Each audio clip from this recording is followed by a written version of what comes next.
Schedule came out today. I know you were looking forward to it the way that the rest of us were, but you dive into the numbers a little bit Mhm. differently than the rest of us do. So, what numbers popped out from this 82 game schedule that dropped today? Yeah, I think the first thing that stood out to me and what I'll always look for first is the back to backs. Um, because when it comes to opponents and like trying to figure out wins and stuff, that's all a little arbitrary, I think, at this point of the season.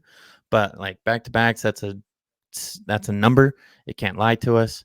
So 16 back to backs for the Kings. That's one more than they had last year. Um, the Warriors led the league last year at 17. And I don't know how many games every team has. I started to go through during lunch, like every team's schedule and write them down, but that was taking forever. And I'm waiting for a good list where I can just copy paste everything into an Excel spreadsheet and then run some formulas and numbers.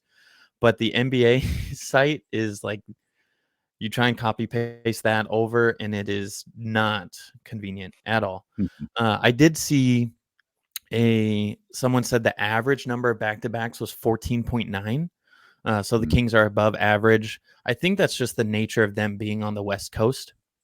But looking at their back to backs, breaking it down, they've got 6 away, away, 5 home, home, 3 away, home, and 2 home, away. So 5 kind of different locations um, in terms of road and home. But if you look at them, a lot of them make sense logistically. Like there are games where the Kings will play the Warriors away, so they'll play at Golden State and then play someone at home. So you can tell that the NBA tried to make it make sense with the back-to-backs for the Kings. Another one where they're playing the Clippers in LA and then play back home. So there aren't too many that are terrible in terms of travel. The worst ones really are those first few at the beginning of the season where you're playing in Portland and then at home against the Jazz. And then you've got in Atlanta, in Toronto. And I think that's like a 4 game stretch. So within that first 6 games or so. Other than that, the back to backs, it's something that it's fun to talk about, but every team is going to have those schedule differences. And it's kind of a bummer just to see the Kings once again with that higher number. We'll see. I'm sure it'll come out with every team's, and I wouldn't be surprised if the Kings are like tied for the most or the most. Um, but I think we're all used to that in Sacramento. I started the show, uh, talking about how the schedule release shouldn't change how people view this team or what they Mm-hmm. think their record will be or how many games they can win or whatever the case may be. That's just how I feel about it. I mean, everybody's entitled to however they feel.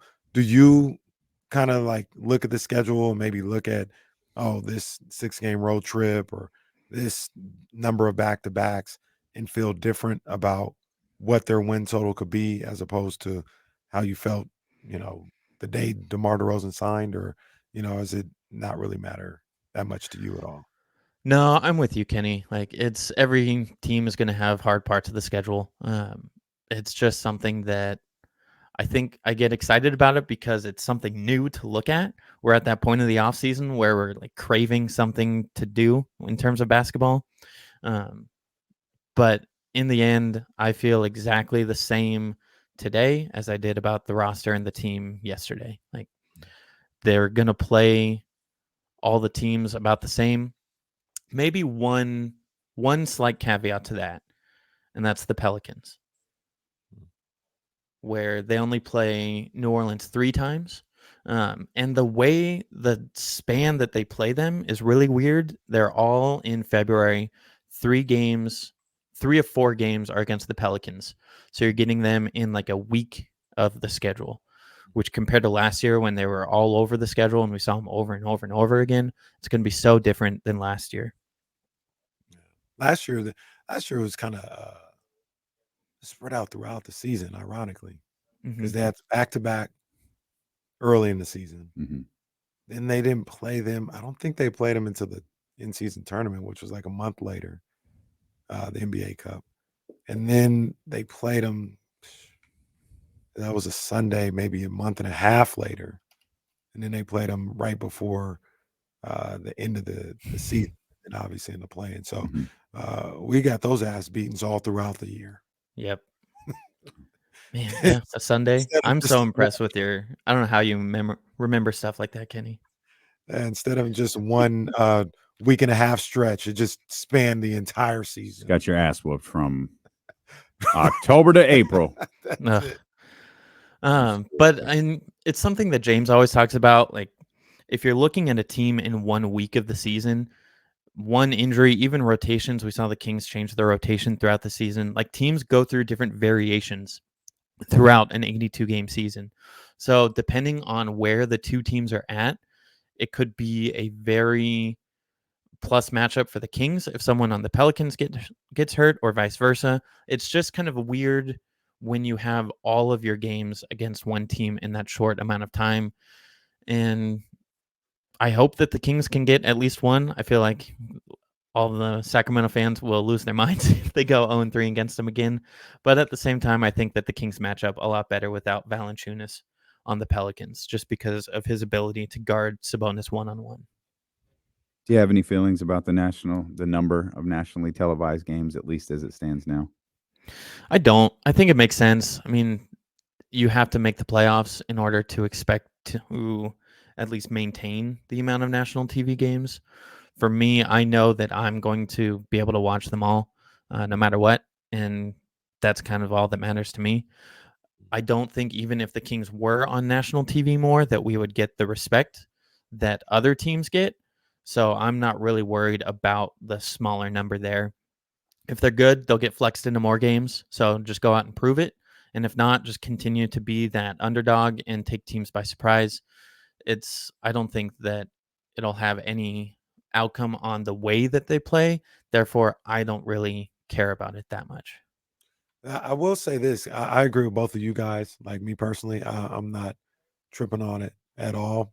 But I'll ask both of you guys this. Do you think that the lack of national TV exposure, even though it shouldn't, may play a role in how much somebody sees De'Aaron Fox if he's trying to be an all NBA guy, or Domantas Sabonis? So because of that, that would be like the negative to Absolutely. them. I mean, like it don't matter to us, but these guys are trying to get these accolades and potentially get this. And these people who pretend like they watch the league don't. Right. They're not really watching League Pass like that. If it's on TNT, then they watch it. And then, like, even if they're not watching League Pass like that, if it's a Wednesday or a Thursday and there's a national game on and the Kings are playing locally, so to speak, right, they're just gonna watch the national game. Right. They ain't gonna watch both games. Right. So that's something that kind of sucks for them, for those guys, that the De'Aaron Foxes, the Domantas Sabonis's, Keegan, Malik, whatever the case may be. And hopefully people smarten up and are doing a little bit more homework this year. Especially with the way this team is constructed. Like, if you're box score watching with this team, I don't think it'll paint the whole picture, because they are so well-rounded. I don't think that we'll have, like, De'Aaron isn't going to score 30 a night. I don't think. There's too many offensive weapons on this team that they're going to spread out the scoring throughout the games. So if you have everyone who's voting on the All-Star or any national voting, is going to be tough, because the perception of the stats is going to be very different from the reality if you're just kind of looking from afar. So, yeah, you convinced me, Kenny. I totally agree with you. Well, to be fair, I agree with you guys. I just think that might hurt. Yeah. No, we know that's a thing. But if the Kings had 82 nationally televised games, I don't know that it wouldn't still be a thing, to be honest with you. What was what do you call Terrence Davis again? Terrence. What was Terrence Davis's name? I don't remember that one. Oh man! And then what was Keegan's name? Keegan Bradley. Keegan Bradley. It was definitely Keegan Bradley. They call Trey Lyles what they called him, the music guy. Oh man. I don't remember all of these. I do remember them getting them all wrong. Terrence Harris. Was it Terrence Harris? Is that who it was? That's what someone said in the chat. Yeah. And Johnny was that B. the night that he went nuts that they called that man Mhm. Terrence Harris? He had a 30-piece on national TV. Kevin Lyles. Oh, God. Classic. They had 82 games. They'd still be calling these people not their names. Charles Barkley called him DeAndre Fox. Yep. It's He bad. called that man DeAndre Fox.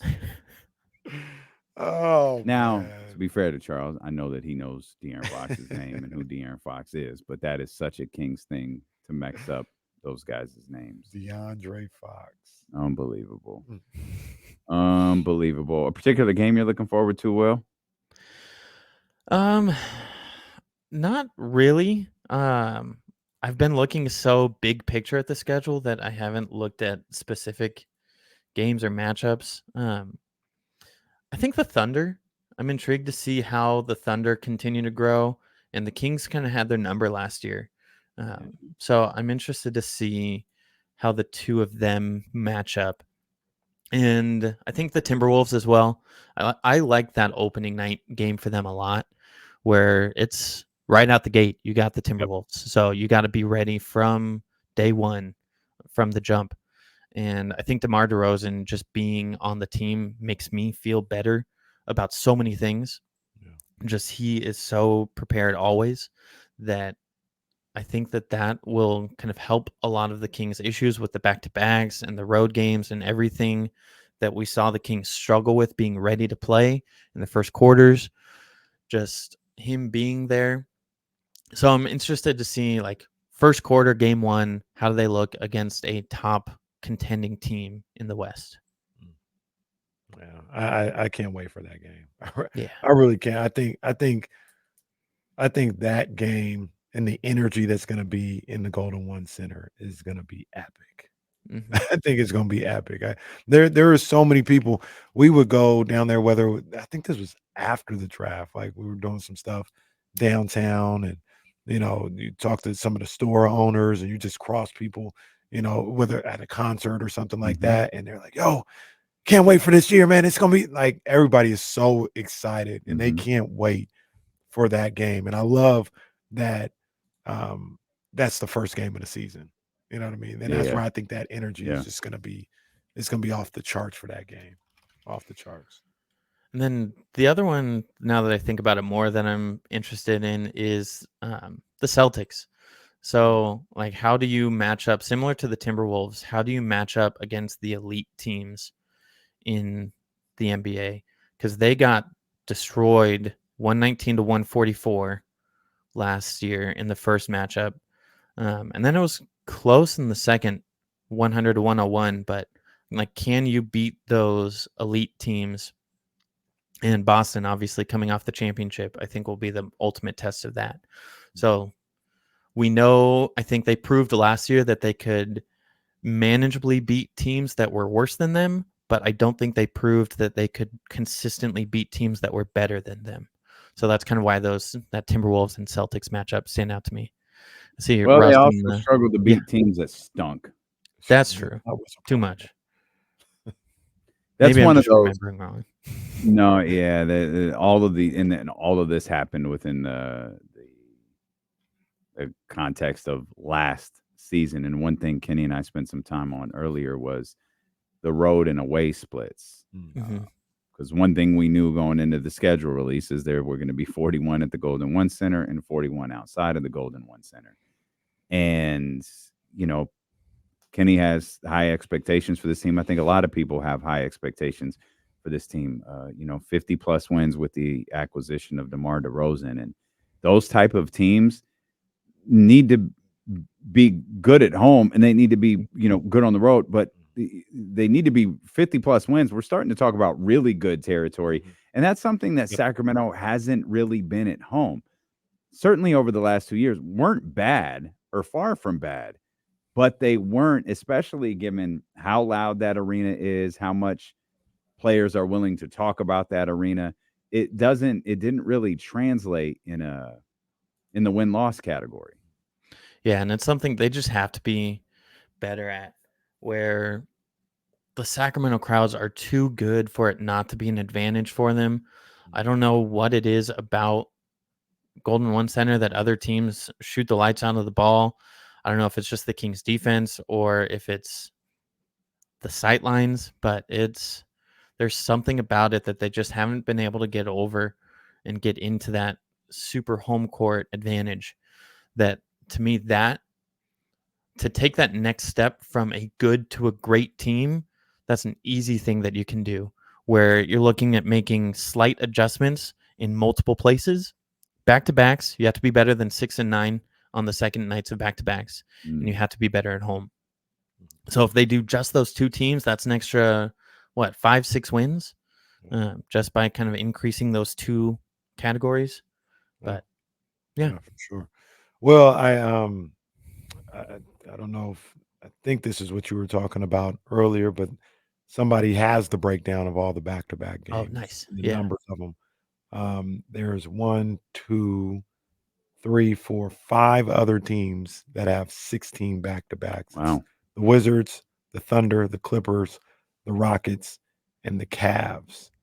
The least amount is 13, and I'm not going to go through all the teams, but like Boston, the Lakers, Dallas, they have 13. That's the least you said? That's the least amount. 13. So it seems like it kind of like the way it's mapped out. There's like 6 teams with 16. Looks to be like 10. There's like 12 teams with 15 back-to-backs, 3 or 4 with 14, and then like 4 or 5 with 13. So That's pretty even overall. Like, I can't be too mad about 16 when those are the circumstances. I think this is just the downside of living on the West Coast is the NBA is trying to maximize the Kings' travel, and that's just one of the things that comes with that. Sorry, I just seem to have stumbled across the video of Nikola Jokic dancing on a table. Yeah. All right. Well, my man's having fun. He's dancing and everything. I want to unmute because it looks like he's dancing and not like us. So I just want to see if no, it's not. That's not what it is. I don't know, but he's having the time of his life. That's all that matters. If I did that at SR Prime, they'd tell me to get down. My man's having a blast. Enjoy Nikola Jokic while you can, because I don't think he's playing till 40. Nah, I don't think so either. I think my man's just going to be, and he's not doing a retirement tour either. He's just, Jokic, he's just going to disappear.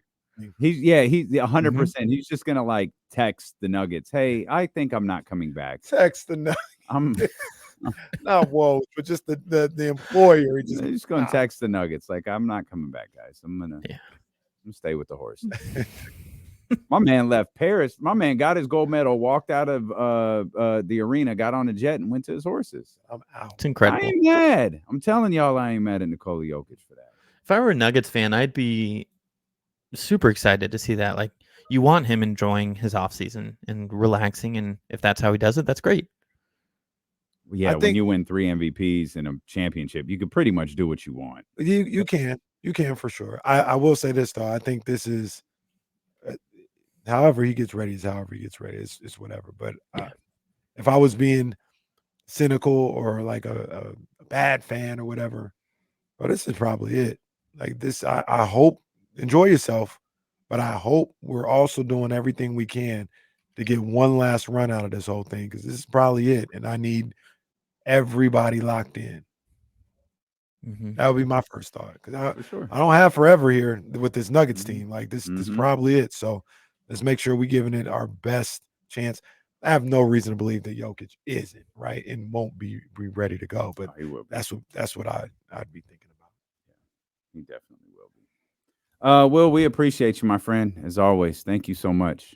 Will Z of SI. I'm sorry. Yeah, I'm sorry. No, he's Will Z. National Media's Will Z of SI.com.